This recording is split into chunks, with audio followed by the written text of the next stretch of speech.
No, palabas na kami. Palabas na ako sa ilog. Ayan, bakawan na namin. Ang ganda.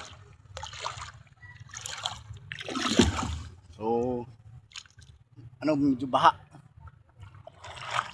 Makasagwan eh. Hindi pwedeng pandara ng bangka. Ang ganda ng bakawan namin.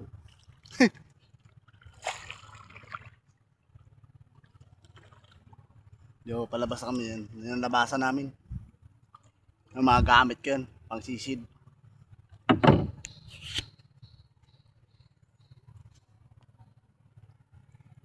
Palabas na kami.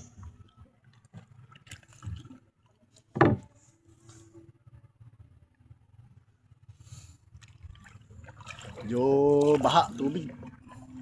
Ito sa area na yung walang buhaya. Ang ganda ng bakawan. Ano yan? Hindi na binabawasan yan. Malabas ako sa bukana, kasagwan lang kasi malbabaw pa. Sa saya dyan isip. Doon pa yung isa, yung kuya ko magalaot din yun. Tapos yung isang kong kapatid, yun sa unahan, nagatulak ng bangka. Yan, sila yun. Yo, labo-labo ang tubig. Titisting lang kami ngayon kung malinaw-linaw tubig, kung kaya magsisid, kung medyo malinaw.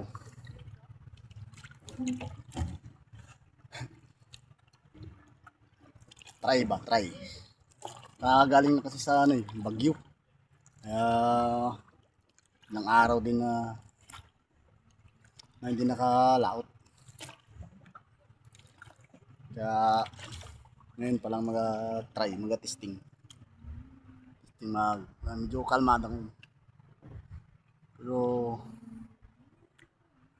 tingnan lang kung malinaw ang tubig ng dagat. Kasi ang baha kasi nakakarating doon sa isla, sa Rasa.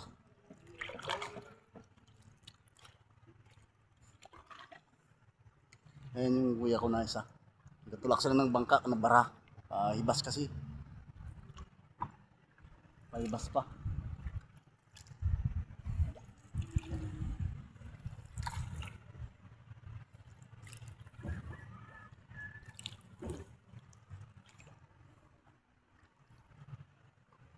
Yan, may dalawang nagadit sa bukana.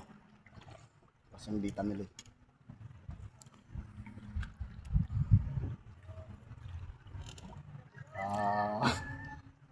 Nabarahan sila, yun o. Yan.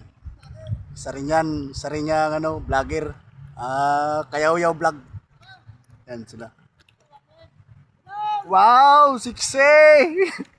Nakabikini, pula. Medyo para. Walang talokbukan mukha, Brad. Skandal na to. Iniis natin konti medyo skandal yung isa naka-breed. Ayan, yung isang vlogger sa unahan, si Kayaw-yaw. Yan, Kayaw-yaw vlog. Pero hanggang ngayon, gusto rin magpasikat, pero hanggang ngayon hindi pa rin sikat parehas kami.